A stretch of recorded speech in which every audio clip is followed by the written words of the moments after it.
সপ্তম শ্রেণীর ভূগোল শিক্ষক বই থেকে পড়ছিলাম। এটা 4th চ্যাপ্টার, ভূমিরূপ। ভূমিরূপে 66 পেজ। প্রশ্ন 10, আগ্নেয় পর্বতের বৈশিষ্ট্য লেখো। আগ্নেয় পর্বতের বৈশিষ্ট্যগুলি হল: 1, এই পর্বতের আকৃতি কিছুটা ত্রিভুজ বা শঙ্কু কণিকা CONICAL মতো হয়। 2 নম্বর, এর চূড়ায় একটি মুখ থাকে যাকে জ্বালামুখ বলে। 3 নম্বর, বড় বড় আগ্নেয় পর্বতের একাধিক জ্বালামুখ থাকে। 4 নম্বর, জ্বালামুখ একটি নলাকৃতি পথের মাধ্যমে ভূগর্ভের ম্যাগমা গহ্বরের ম্যাগমা চেম্বার সঙ্গে যুক্ত থাকে। 5, এই পর্বতের চারপাশের ঢাল খুব খাড়া হয়। 6, এই পর্বত শুধু আগ্নেয় শিলার দ্বারা গঠিত হয়। প্রশ্ন 11, মালভূমির বৈশিষ্ট্য লেখো। মালভূমির বৈশিষ্ট্যগুলি হল: 1, মালভূমির গড় উচ্চতা সাধারণত সমুদ্রপৃষ্ঠ থেকে 300 থেকে 600 মিটার হলেও কোনো কোনো মালভূমির উচ্চতা এর থেকে বেশ বেশি। 2, মালভূমির উপরিভাগ কিছুটা তরঙ্গায়িত বা প্রায় সমতল। 3, মালভূমি দেখতে অনেকটা টেবিলের মতো, অর্থাৎ এর উপরটা প্রায় সমতল এবং চারদিকে খাড়া ঢালযুক্ত হয়। 4, বৃষ্টি, নদীর জল প্রভৃতি বিভিন্ন প্রাকৃতিক শক্তির প্রভাবে ভয় পেয়ে অনেক সময় একটি বড় মালভূমি কতগুলি ছোট ছোট বিচ্ছিন্ন মালভূমিতে পরিণত হয়। 5, মালভূমির ওপর ছোট ছোট পাহাড় থাকে, যেমন ছোটনাগপুর মালভূমির ওপর রাজমহল পাহাড়। ছোটনাগপুরের মালভূমির ছবি দিয়েছি, তার উপরে মনে হয় ওটাই রাজমহল পাহাড়। প্রশ্ন 12, মালভূমির সৃষ্টির কারণসমূহ লেখো। উত্তর: প্রধানত 3টি কারণে মালভূমির সৃষ্টি হয়, যেমন 1, ভূ-আলোড়নের ফলে ভূপৃষ্ঠের প্রাচীন স্থলভাগগুলি পরস্পর বিচ্ছিন্ন হয়ে এবং উচ্চতায় বৃদ্ধিতে এক একটি মালভূমি রূপে অবস্থান করে। উদাহরণ: দাক্ষিণাত্য মালভূমি, আরবের মালভূমি প্রভৃতি। 2 নম্বর, প্রাকৃতিক ক্ষয়কারী শক্তিসমূহ: সূর্যতাপ, বায়ুপ্রবাহ, নদী, হিমবাহ প্রভৃতি প্রাকৃতিক ক্ষয়স্থায়ী শক্তিসমূহ উচ্চ পার্বত্য অঞ্চল বা অন্য কোনো উচ্চভূমিকে ধীরে ধীরে ক্ষয় করে প্রায় সমতল শিখর দেশ বিশিষ্ট মালভূমিতে পরিণত করে। উদাহরণ: ছোটনাগপুরের মালভূমি। 3, লাভা সঞ্চয়: ভূগর্ভস্থ ম্যাগমা লাভা রূপে ভূপৃষ্ঠে ক্রমশ সঞ্চিত হয়েও মালভূমির সৃষ্টি হয়। উদাহরণ: ভারতের দাক্ষিণাত্য মালভূমির উত্তর পশ্চিমাংশ হল লাভা মালভূমি। প্রশ্ন 13, পর্বত বেষ্টিত মালভূমি কাকে বলে? উত্তর: ভূ-আলোড়নের ফলে ভঙ্গিল পর্বত তৈরি হওয়ার সময় দুটি সমান্তরাল পর্বতশ্রেণীর মাঝখানের জায়গাগুলি পার্শ্ব চাপের জন্য উঁচু হয়ে এক মালভূমির সৃষ্টি করে। চারদিকে পর্বত দ্বারা বেষ্টিত থাকায় এর নাম পর্বত বেষ্টিত মালভূমি। পর্বত বেষ্টিত মালভূমি, দুদিকে পর্বত ছবি দিয়েছি, তারপরে পর্বত, চারদিকে পর্বত, সেটা মালভূমি। চারদিকে পর্বত বেষ্টিত থাকায় এর নাম পর্বত বেষ্টিত মালভূমি। ব্র্যাকেটে ইন্টারমন্টেইন প্ল্যাটু, INTERMONTANE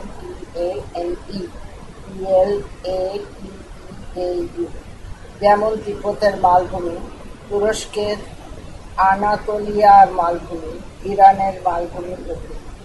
আরও জানো, যা বক্সের মধ্যে আছে। মধ্যভাগে বিশেষ কিছু পর্বত বেষ্টিত মালভূমির অবস্থান লক্ষ্য করা যায়। এগুলি হল: 1, হিমালয় ও কুনলুন পর্বতশ্রেণীর মাঝে তিব্বত মালভূমি। 2, এলবুর্জ ও জাগ্রস পর্বতশ্রেণীর মাঝে ইরানের মালভূমি ইত্যাদি। এটা ওপরে লেখা আছে এশিয়া মহাদেশের মালভূমির কথা লিখেছে।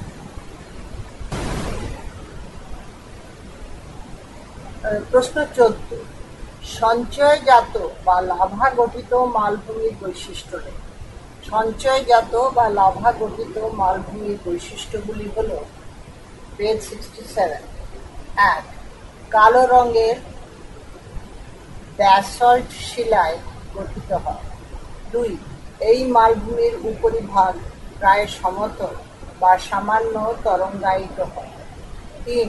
মালভূমির প্রান্তদেশ ধাপে ধাপে সিঁড়ির ন্যায় নিচের দিকে নেমে যায়, তাই দাক্ষিণাত্য মালভূমির অপর নাম ডেকান ট্র্যাপ (ব্র্যাকেটে যেখানে ট্র্যাপ শব্দের অর্থ ধাপ বা সিঁড়ি). 4 নম্বর, কঠিন শিলা (ব্র্যাকেটে আগ্নেয় শিলা) দ্বারা গঠিত বলে কম ক্ষয়প্রাপ্ত হয়।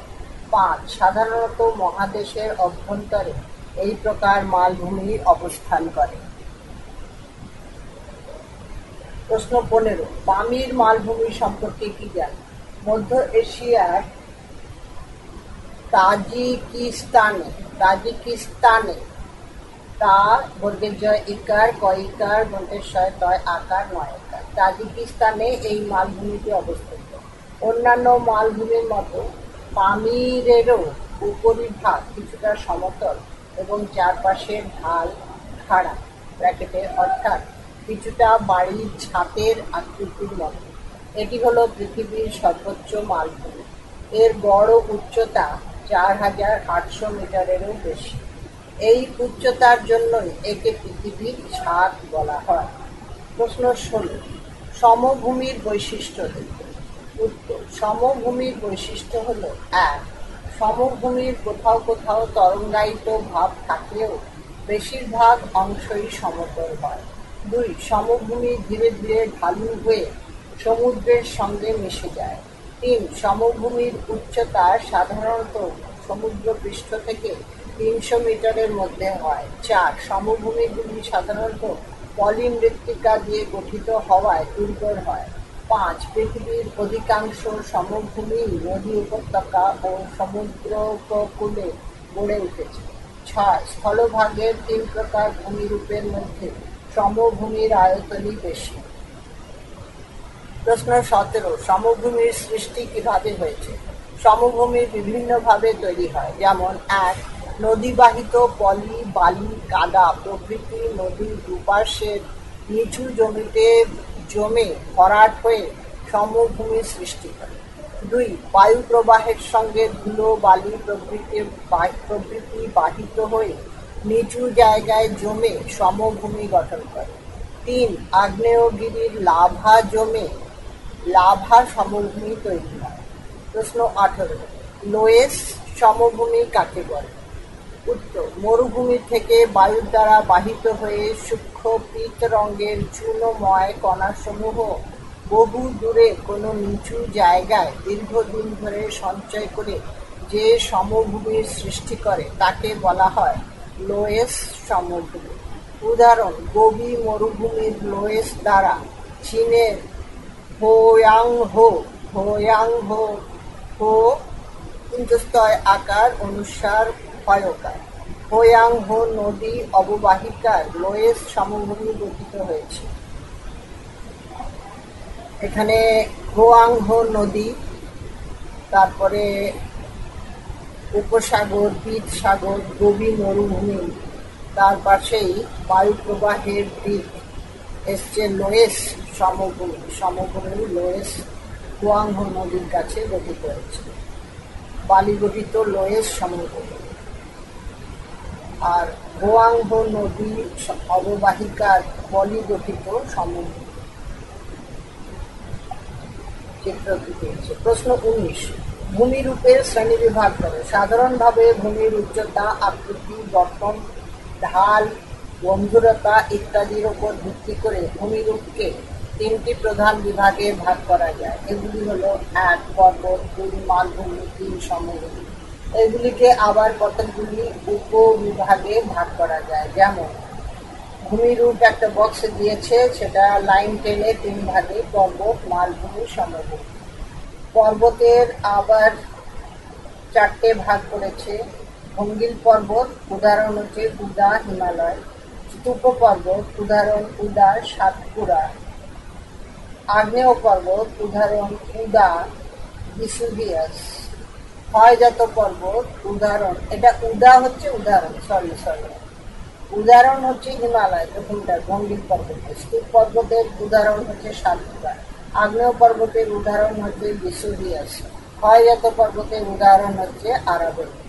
তারপরে মালভূমি, মালভূমিরও চারটে ভাগ করেছে। প্রথমটা পর্বত বেষ্টিত মালভূমি, উদাহরণ হচ্ছে তিব্বতের মালভূমি। লাভা গঠিত মালভূমি, উদাহরণ হচ্ছে ভারতের দাক্ষিণাত্য মালভূমি। মহাদেশীয় মালভূমি, উদাহরণ হচ্ছে আরবের মালভূমি। ব্যবচ্ছিন্ন মালভূমি, উদাহরণ হচ্ছে ছোটনাগপুর মালভূমি। তারপরে সমভূমি, সমভূমি তিনটে ভাগে ভাগ করেছে। পলি সমভূমি, উদাহরণ হচ্ছে গঙ্গা সমভূমি। লোয়েস সমভূমি, উদাহরণ হচ্ছে চিলের ওয়াংহো নদী অববাহিকা। লাভা সমভূমি, উদাহরণ হচ্ছে দাক্ষিণাত্য মালভূমির উত্তর ভাগ। নেক্সট পেজ 68, প্রশ্ন পূরণ। ভঙ্গিল পর্বতের উদাহরণ দাও। উত্তর, বিভিন্ন মহাদেশের উল্লেখযোগ্য ভঙ্গিল পর্বতগুলি হল মহাদেশ উল্লেখযোগ্য ভঙ্গিল পর্বত, দুটো পর্বত। 1 নম্বর এশিয়া, হিমালয়, কারাকোরাম। 2 নম্বর উত্তর America, Rocky, Appalachian. 3 Europe, Alps, Caledonian. 4 নম্বর দক্ষিণ আমেরিকা, আন্দিজ। এবারে বক্সের ভেতরে আরো জানো পর্বত, মালভূমি ও সমভূমি সম্পর্কে তুলনামূলক আলোচনা। বিষয় পর্বত, মালভূমি, সমভূমি। 4টে ফলক। বিষয় নিচে উচ্চতা। সাধারণত পর্বত হচ্ছে সাধারণত সমুদ্রপৃষ্ঠ থেকে 1000 মিটারের বেশি। মালভূমি সাধারণত সমুদ্রপৃষ্ঠ থেকে 300 থেকে 600 মিটার হয়। সমভূমি সাধারণত সমুদ্রপৃষ্ঠ থেকে 300 মিটারের মধ্যে হয়। 2 নম্বর ভূমির ঢাল। পর্বত অপেক্ষাকৃত বেশি ঢালযুক্ত। মালভূমি এর চারপাশ খাড়া ঢালযুক্ত এবং উপরিভাগ অসমতল। তারপরে সমভূমি ধীরে ধীরে ঢালু হয়ে সমুদ্রের সঙ্গে মিশে যায়। 3 নম্বর আকৃতি। এর আকৃতি কিছুটা শঙ্কুর মতো। মালভূমি এর আকৃতি অনেকটা টেবিলের মতো। সমভূমি এটি সমুদ্রপৃষ্ঠ থেকে সামান্য উঁচু, সুবিস্তৃত সমতল ক্ষেত্র। এছাড়া এর বিশেষ কোনো আকৃতি নেই। 4 নম্বর শ্রেণীবিভাগ। 1 ভঙ্গিল পর্বত, 2 স্তূপ পর্বত, 3 আগ্নেয় পর্বত। 3টে পর্বতের এক্সাম্পল রয়েছে। মালভূমি, পর্বত বেষ্টিত মালভূমি, লাভা মালভূমি ও মহাদেশীয় মালভূমি। সমভূমি, পলি সমভূমি, লোয়েস সমভূমি ও লাভা সমভূমি। 5 জনবসতি, প্রাকৃতিক প্রতিকূলতার জন্য জনবসতি কম। মাঝারি ধরনের জনবসতি দেখা যায় মালভূমিতে। তারপরে সমভূমিতে সর্বাধিক জনবসতি দেখা যায়। 6 উদাহরণ হিমালয়, আন্দিজ, ফিজিয়ামা। তারপরে মালভূমির উদাহরণ হচ্ছে পামির, তিব্বত, লাদাখ। সমভূমির উদাহরণ হচ্ছে গঙ্গা সমভূমি, প্রেরি অঞ্চল। প্রশ্ন 21, ক্ষয়জাত পর্বত কাকে বলে? উত্তর, বিভিন্ন প্রাকৃতিক শক্তি নদী, হিমবাহ, বায়ু, সমুদ্র তরঙ্গ, রোদ, বৃষ্টিপাত প্রভৃতি ক্ষয় কার্যের ফলে প্রাচীন পার্বত্য ভূমি বা উচ্চভূমির নরম শিলাগঠিত অংশসমূহ ক্ষয়প্রাপ্ত হয়ে সমভূমির আকার ধারণ করে, কিন্তু অপেক্ষাকৃত কঠিন শিলাগঠিত অংশসমূহ বেশি ক্ষয়প্রাপ্ত না হয়ে উচ্চভূমি বা পর্বতের আকারে দাঁড়িয়ে থাকে। এই ধরনের পর্বতকে ক্ষয়জাত পর্বত ইরোশনাল মাউন্টেন EROSIONAL মাউন্টেন বলে। রাজস্থানের আরাবল্লী পর্বত, ঝাড়খণ্ডের পালামৌ, হাজারিবাগ প্রভৃতি অঞ্চলের বহু পাহাড় এইভাবে সৃষ্টি হয়েছে। ক্ষয়জাত পর্বত, ক্ষয় পূর্ববর্তী অবস্থা, আগে বড় ছিল, তারপরে ক্ষয় পরবর্তী অবস্থা ছোট হয়ে গেছে ক্ষয়। হিমবাহ, নদী, বায়ু প্রবাহ, সমুদ্র তরঙ্গ, বৃষ্টিপাত, আবহ বিকার প্রকৃতি দ্বারা ক্ষয়ীভব, আগেরটা ক্ষয় হয়ে গেছে। প্রশ্ন 22, আগের হাইট থেকে নিচের হাইটে চলে এসেছে। প্রশ্ন 22, ব্যবচ্ছিন্ন মালভূমি বলতে কি বোঝো? নদী, বায়ু, হিমবাহ প্রভৃতি ক্ষয়কারী প্রাকৃতিক শক্তির মাধ্যমে প্রাচীন মালভূমি অঞ্চল ধীরে ধীরে ক্ষয়প্রাপ্ত হয় এবং এর উচ্চতাও হ্রাস পায়। নদ নদী তার বিভিন্ন শাখা প্রশাখা সহ ওই মালভূমি অঞ্চলের ওপর দিয়ে প্রবাহিত হলে এদের উপত্যকা বরাবর মালভূমিটি ছোট ছোট অংশে বিভক্ত হয়ে পড়ে। পেজ 69। এইভাবে কোনো বিস্তৃত মালভূমি অঞ্চল সংকীর্ণ নদী উপত্যকার দ্বারা বিচ্ছিন্ন হয়ে বিচ্ছিন্ন মালভূমি বা ডিসেক্টেড প্ল্যাটু সৃষ্টি করে। উদাহরণ: ছোটনাগপুর মালভূমি, কর্ণাটক মালভূমির মালানাড অঞ্চল। ব্যবচ্ছিন্ন মালভূমির চিত্র দিয়েছে। কোমল শিলা তলাটার ওপরে কঠিন শিলা, তার এগুলো পাহাড়ের মতো, চারটে পাহাড়ের মতো, মাঝখানে মাঝখানে নদী উপত্যকা, পাহাড়গুলোর মাঝখানে। এবারে আমি পেজ 69 পড়ছি। আরো জানো মানুষের জীবনে ভূমিরূপের প্রভাব। এবারে মানুষের জীবন ভূমিরূপ। ভূমিরূপটাকে তিনটে ভাগে ভাগ করেছে: পার্বত্য অঞ্চল, মালভূমি অঞ্চল, সমভূমি অঞ্চল। মানুষের জীবন। 1 নম্বর, প্রধান জীবিকা। পার্বত্য অঞ্চল পশুপালন, পর্যটন, কাষ্ঠশিল্প, বিনোদনমূলক প্রবৃত্তি। মালভূমি অঞ্চল পশুপালন, খনিজ উৎপাদন প্রবৃত্তি। সমভূমি অঞ্চল কৃষিকাজ, ব্যবসা বাণিজ্য, পরিবহন, ভারী শিল্প প্রভৃতি। 2 নম্বর, পরিবহন ব্যবস্থা। পার্বত্য অঞ্চলে অনুন্নত ব্র্যাকেটে খারাপ, মালভূমি অঞ্চলে মাঝারি, সমভূমি অঞ্চলে খুব ভালো। 3 নম্বর, জনঘনত্ব। পার্বত্য অঞ্চলে কম, মালভূমিতে মাঝারি আর সমভূমিতে খুব বেশি। 4 নম্বর, অর্থনৈতিক উন্নতি। পার্বত্য অঞ্চলে মাঝারি ধরনের, মালভূমি অঞ্চলেও মাঝারি ধরনের, সমভূমি অঞ্চলে বেশি। 5, জীবনযাত্রা। পার্বত্য অঞ্চলে কষ্টকর, মালভূমি অঞ্চলে মাঝারি, সমভূমি অঞ্চলে স্বাভাবিক। এবারে প্রশ্ন 23। স্তূপ পর্বত ও গ্রস্ত উপত্যকা দুটি সন্নিহিত ভূমিরূপ। 1, দুটি সমান্তরাল চ্যুতির মধ্যবর্তী অংশ উপরে উঠে স্তূপ পর্বত সৃষ্টি করে। এক্ষেত্রে দুপাশে দুটি গ্রস্ত উপত্যকার অবস্থান থাকে। 2 নম্বর, দুটি সমান্তরাল চ্যুতির দুই পার্শ্বস্থ অংশ বসে গিয়ে এবং মধ্যবর্তী অংশ একই অবস্থানে থেকে স্তূপ পর্বত রূপে অবস্থান করতে পারে। এই ক্ষেত্রেও দুপাশে দুটি গ্রস্ত উপত্যকা এবং মাঝখানে স্তূপ পর্বত দেখা যায়। 3 নম্বর, দুটি সমান্তরাল চ্যুতির মধ্যবর্তী অংশ বসে গিয়ে এবং পার্শ্বস্থ অংশদ্বয় একই অবস্থানে থেকে স্তূপ পর্বত রূপে অবস্থান করে। এক্ষেত্রে মাঝখানে গ্রস্ত উপত্যকা ও দুপাশে দুটি স্তূপ পর্বত অবস্থান করে।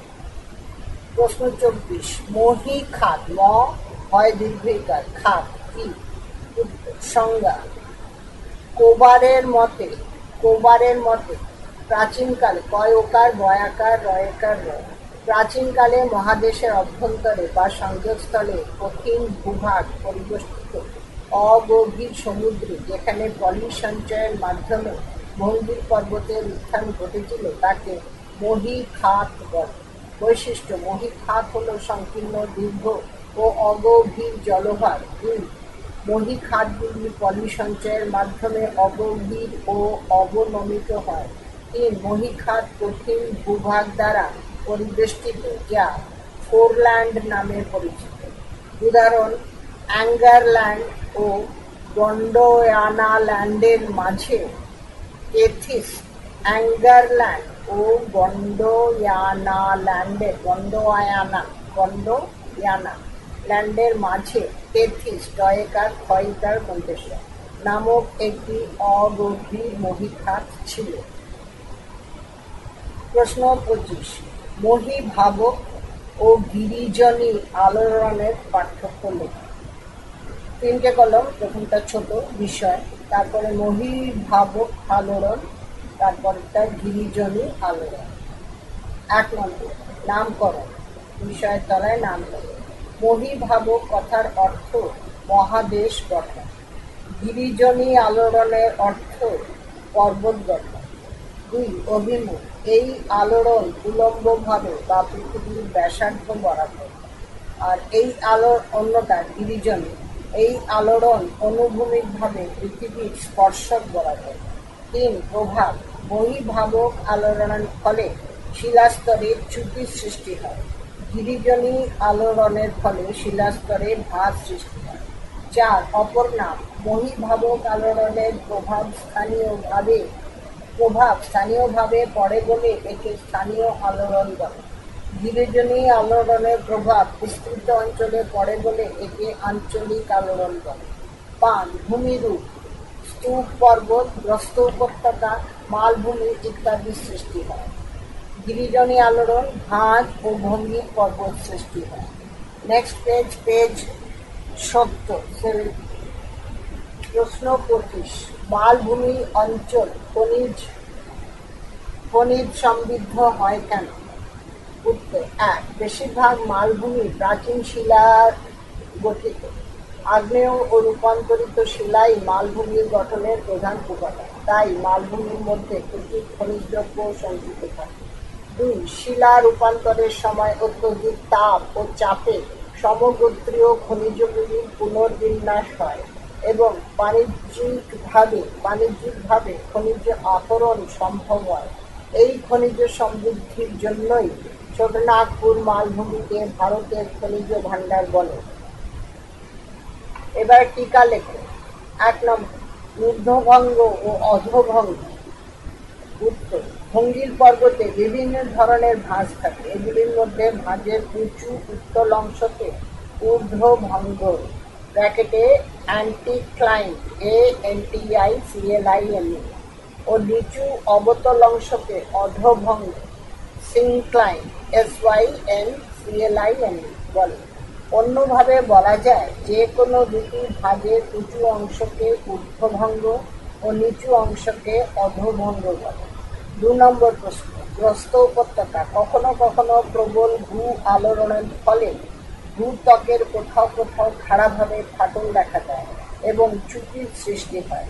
যখন দুটি সমান্তরাল চ্যুতিরেখার মধ্যবর্তী অংশ উঁচু না হয়ে নিচে বসে যায়, তখন সেই অবনত বা বসে যাওয়া অংশকে বলে প্রস্থ উপত্যকা, রিফট ভ্যালি, RIFT. সাধারণত স্তূপ পর্বতের পাশে প্রস্থ উপত্যকার সৃষ্টি হয়। উদাহরণ: মধ্য ভারতে সাতপুরার (স্তূপ পর্বত) পাশেই আছে নর্মদা নদীর প্রস্থ উপত্যকা। জীবাশ্ম। ৩ নম্বর প্রশ্ন ৩, জীবাশ্ম। অনেক সময় পাললিক শিলাস্তরের মধ্যে উদ্ভিদ বা প্রাণীর দেহ চাপা পড়ে এবং নতুন পলিস্তর ওই মৃত প্রাণী বা উদ্ভিদকে ঢেকে দেয়। এইভাবে পাললিক শিলাস্তরের মধ্যে প্রাণী বা উদ্ভিদের দেহ চাপা পড়ে প্রস্তরীভূত হয় এবং সেই শিলাস্তরের মধ্যে সেই উদ্ভিদ বা প্রাণীর ছাপ থেকে যায়। একে জীবাশ্ম (জীব প্লাস অশ্ম বা পাথর, অশ্ম বা পাথর) ফসিল বলে। উদাহরণ: গ্লসোপটেলস (ল দন্তেশ্বর ওকার, প তয়েকার রয়িকার দন্তেশ্বর). জীবাশ্মের গুরুত্ব: ১. শিলার বয়স জানা যায়। ২. অতীত জলবায়ুর ধারণা পাওয়া যায়। ৩. জীবের প্রকৃতি বোঝা যায়। একটা পাথরের উপরে একটা মাছের ছাপ পড়ে আছে, জীবাশ্ম তাকে বলে। প্রশ্ন ৪, কালো ডেরা। আগ্নেয়গিরির যে মুখ দিয়ে লাভা, গ্যাস, ছাই প্রভৃতি ভূপৃষ্ঠে নির্গত হয় তাকে বলা হয় জ্বালামুখ। বিশাল আকৃতির অগভীর জ্বালামুখকে ক্যালডেরা বলা হয়। কখনো কখনো জ্বালামুখের গর্ভ বসে গিয়ে এই ক্যালডেরার সৃষ্টি হয়। আবার প্রচণ্ড অগ্ন্যুৎপাতের ফলে আগেকার শঙ্কুটি উড়ে গিয়েও ওই ক্যালডেরার সৃষ্টি হতে পারে। আফ্রিকার উত্তর-পশ্চিম উপকূলে ক্যানারি দ্বীপে দ্বীপে লা ক্যালডেরা ক্যালডেরা লা ক্যালডেরা আগ্নেয়গিরির নামানুসারে একে ক্যালডেরা বলা হয়। ক্যালডেরার ছবি পেয়েছে। প্রশ্ন ৫, জ্বালামুখ। উত্তর: আগ্নেয় পর্বতের চূড়ায় একটি মুখ বা গহ্বর থাকে যার মধ্য দিয়ে অগ্ন্যুৎপাত হয়, তাকে জ্বালামুখ ক্রেটার CRATER বলা হয়। জ্বালামুখ একটি নলাকার পথের মাধ্যমে ভূগর্ভের ম্যাগমা গহ্বরের সঙ্গে গহ্বরের সঙ্গে যুক্ত থাকে। জ্বালামুখের ব্যাস কয়েক মিটার থেকে কয়েক কিলোমিটার পর্যন্ত হতে পারে। কোনো কোনো আগ্নেয়গিরিতে একটি প্রধান জ্বালামুখ এবং পাশে কয়েকটি অপ্রধান বা গৌণ জ্বালামুখ থাকে। পিনাটুবো হ্রদ পইকার নয়াকার টয় উকার ব পিনাটুবো হ্রদ এরূপ একটি জ্বালামুখে অবস্থিত। এরপরে ব্যাখ্যামূলক উত্তর ভিত্তিক প্রশ্ন। প্রশ্ন 5, পেজ 71। নিচের প্রশ্নগুলির ৯-১০টি বাক্যে উত্তর দাও। প্রশ্ন ১, ভঙ্গির পর্বতের উৎপত্তি পাদ সংস্থান তত্ত্বের আলোকে ব্যাখ্যা করে। ভঙ্গির পর্বত উৎপত্তির সর্বাধুনিক তত্ত্বটি হল পাদ সংস্থান তত্ত্ব। ম্যাকেনজি আকার কয়েকার নিয় জয় হর্ষইকার, পার্কার, মর্গ্যান প্রমুখ বিজ্ঞানীরা এই মতকেই ভঙ্গির পর্বত সৃষ্টির আধুনিক মত বলে বিশ্বাস করেন। ফরাসি বিজ্ঞানী পিঁচো ইকার চন্দ্রবিন্দু চয়কার পিঁচোকে আধুনিক পাততত্ত্বের জনক বলে। পাতের চলন এই তত্ত্বানুসারে ভূত্বক কতগুলি পাত বা প্লেটের সমন্বয়ে গঠিত। এই পাতগুলি মহাসাগরের তলায় প্রায় ৭০ কিলোমিটার এবং মহাদেশের নিচে প্রায় ১৫০ কিলোমিটার দূরে। ভূ অভ্যন্তরের উত্তপ্ত গলিত পদার্থের ওপর ওই পাত বা প্লেটগুলি ভেসে যাচ্ছে। ১ নম্বর, প্রচণ্ড তাপের জন্য ভূ অভ্যন্তরে যে পরিচলন স্রোতের সৃষ্টি হয় তার ফলে প্লেটগুলি খুব ধীর গতিতে অগ্রসর হয়। বছরে গড়ের ২ থেকে ৩ সেন্টিমিটার বা তার একটু কম বেশি। ২ নম্বর, যখন দুটি প্লেট পরস্পরের অভিমুখে অগ্রসর হয় তখন তাকে অভিসারী পাতসীমানা বলে। এক্ষেত্রে মহাসাগরীয় পাত ভারী হওয়ার জন্য মহাদেশীয় পাতের অভ্যন্তরে নিমজ্জিত হয়ে সমুদ্র খাতের সৃষ্টি হয়। ৩ নম্বর, তখন উভয় প্লেটের প্রান্ত বরাবর সমুদ্র খাতে সঞ্চিত পলিরাশি প্রবল চাপে ভাঁজ প্রাপ্ত হয়ে ভঙ্গির পর্বতের সৃষ্টি করে। যেমন ইন্দো-অস্ট্রেলীয় পাত এবং ইউরেশীয় পাতের মধ্যে প্রচণ্ড পার্শ্ব চাপের ফলে উভয় পাতের সংযোগস্থল বরাবর সঞ্চিত পলিরাশিকে ভাঁজ করে হিমালয় পর্বতের উত্থান ঘটেছে। চিত্র দিয়েছে এখানে, তলায় নিচে একদম ম্যাগমা লাল রঙের, তার উপরে স্তর হচ্ছে শিলামণ্ডল, তার উপরে ইন্দো অস্ট্রেলীয় পাত, ওটার চাপ দিচ্ছে ইউরেশীয় পাত পর্বত। তো অ্যারোমার্ক ইন্দো অস্ট্রেলীয় পাত থেকে ইউরেশীয় পাতের দিকে নিচে নেমে আসছে, সেই জন্য ভঙ্গির পর্বতের উৎপত্তি হচ্ছে। ইউরেশীয় পাত থেকে কিছুটা উঠে যাচ্ছে, দুদিক থেকে উঠে যাচ্ছে, ভঙ্গির পর্বতের উৎপত্তি। প্রশ্ন ২, স্তূপ পর্বতের উৎপত্তি কিভাবে হয়? স্তূপ পর্বত ভূ আন্দোলনের ফলে ভূত্বকের শিলায় টানের সৃষ্টি হয় এবং যেখানে কঠিন শিলা থাকে সেখানে শিলাস্তরে ফাটল সৃষ্টি হয়। ফাটল বৃহৎ হলে তাকে চ্যুতি বলে। দুটি চ্যুতির মধ্যবর্তী অংশ ওপরে উঠে গেলে বা উচ্চ ভূমিভাগের পার্শ্ববর্তী অংশ বসে যাওয়ার ফলে যে পর্বত গঠিত হয় তাকে স্তূপ পর্বত বলে। সৃষ্টির কারণ অনেক সময় ভূ আলোড়নের ফলে ভূত্বকের শিলাস্তরের ফাটল ব্র্যাকেটে ক্র্যাক CRACK ও চ্যুতি FAULT দেখা দেয়। চ্যুতির ফলে ১ নম্বর, দুটি সমান্তরাল চ্যুতিরেখার মধ্যভাগের ভূমি চাপের ফলে উপরে উঠে স্তূপ পর্বত হয় ব্র্যাকেটে আপথ্রাস্ট আপ তারপরে THRUST। একে বলে হোর্স্ট জাতীয় স্তূপ পর্বত অয়কার দন্তেশ্বয় টয় র। উদাহরণ: মধ্য ভারতের সাতপুরা এই ধরনের স্তূপ পর্বত। ২ নম্বর, দুটি সমান্তরাল চ্যুতিরেখার মধ্যবর্তী ভূমি ওপরে না উঠে খাড়াভাবে বসে গেলে ব্র্যাকেটে ডাউন থ্রাস্ট, এটা আপ থ্রাস্ট, এটা ডাউন থ্রাস্ট। ওই অবনমিত অংশকে গ্রস্ত উপত্যকা এবং ওই অবনমিত অংশের দুই পাশে যে দুটি উচ্চভূমির সৃষ্টি হয় সেই দুটিও স্তূপ পর্বত। উদাহরণ: ফ্রান্সের ভোজ এবং জার্মানির ব্ল্যাক ফরেস্ট এই ধরনের দুটি স্তূপ পর্বত। ৩ নম্বর, দুটি সমান্তরাল চ্যুতির মধ্যবর্তী অংশ নিচে বসে গেলে দুপাশে দুটি স্তূপ পর্বত গঠিত হয়।